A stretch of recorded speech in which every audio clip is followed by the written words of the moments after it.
Hello everyone, welcome to a new class as PSC clerkship ও miscellaneous ও WBCS mains অর্থাৎ descriptive ইংলিশের জন্য একটি ট্রান্সলেশনের ক্লাস নিয়ে এসেছি। তো চলুন দেরি না করে ক্লাসটি শুরু করা যাক। প্রথমে আছে কলকাতায় প্রেসিডেন্সি কলেজে মিস্টার ওটেন নামে একজন অধ্যাপক ছিলেন।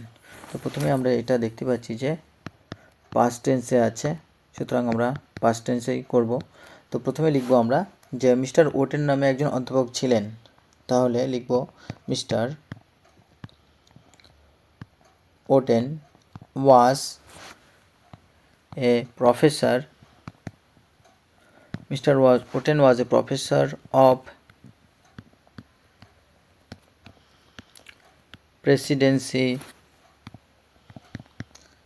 College in কোথায়? কলকাতায়, ইন কলকাতা।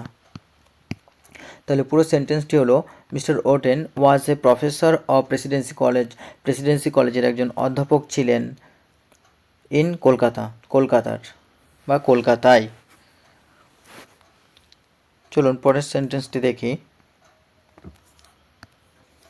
তিনি ভারতীয়দের ঘৃণা করতেন এবং ক্লাসে তাদের গালাগালি দিতেন। তাহলে কি হবে? হি অর্থাৎ মিস্টার ওটেনকে বোঝাচ্ছে হি হেটেড দ্য ইন্ডিয়ান্স কেন? সমগ্র ভারতবাসীকে বোঝানো হচ্ছে, এই কারণে he hated the Indians and abused them in the classroom তো এখানে abused মানে গালাগালি দিতেন। এর প্রেজেন্ট ফর্ম হচ্ছে অ্যাবিউজের অর্থ হলো গালাগালি করা, অ্যাবিউজের অর্থ হলো গালাগালি করা, অথবা চিকের অর্থ হলো গালিগালাজ করা, বা আমরা বলতে পারি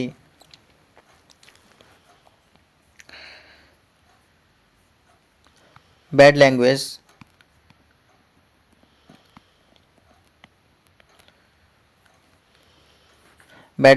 চিক বা অ্যাবিউজ, গালিগালাজ করা।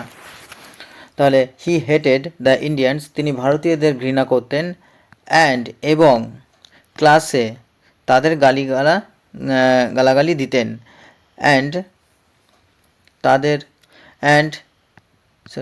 এখানে হি হবে হি অ্যাবিউজড দেম, এবং তিনি তাদেরকে গালাগালি করতেন ইন দ্য ক্লাসরুম, ক্লাসে বা শ্রেণীকক্ষের ভেতরে। নেক্সট, এতে ছাত্ররা খুব অপমানিত বোধ করে এবং একদিন তাকে মারধর করে।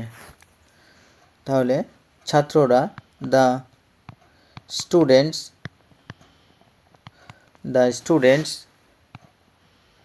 felt insulted at this the students felt insulted at this, ছাত্ররা এতে অপমানিত বোধ করে এবং একদিন তাকে মারধর করে। on day they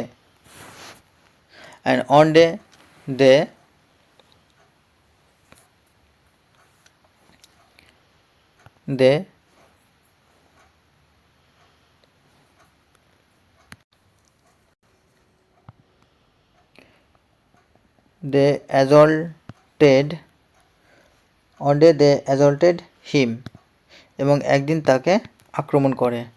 অ্যাসল্টেড মানে আক্রমণ, অতর্কিতে আক্রমণ করা, বা আমরা বলতে পারি অ্যাটাকড, আক্রমণ করেছিল। অ্যাসল্টেড আক্রমণ করেছিল বা অ্যাটাকড আক্রমণ করেছিল। তাহলে দ্য স্টুডেন্টস ফেল্ট ইনসাল্টেড, ছাত্ররা অপমানিত বোধ করেছিল অ্যাট দিস, এতে, এবং অন ডে, এবং একদিন দে অ্যাসল্টেড হিম, তাকে আক্রমণ করেছিল বা তাকে মারধর করেছিল, অথবা আমরা বলতে পারি দে অ্যাটাকড হিম, তারা তাকে মারধর করেছিল। চলুন পরের সেন্টেন্সটি দেখি।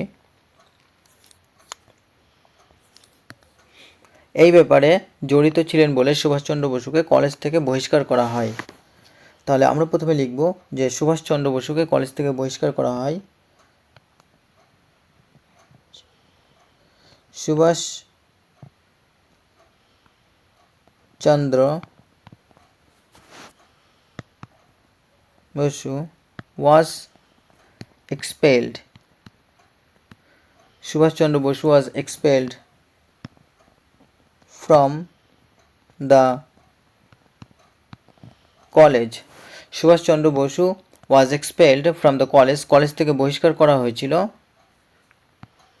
as যেহেতু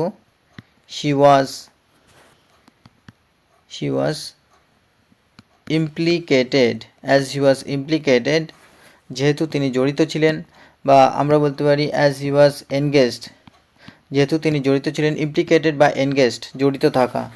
তাহলে Subhash Chandra Bose was expelled from the college, college থেকে তাকে বহিষ্কার করা হয়েছিল সুভাষচন্দ্র বসুকে as he was implicated, যেহেতু তিনি জড়িত ছিলেন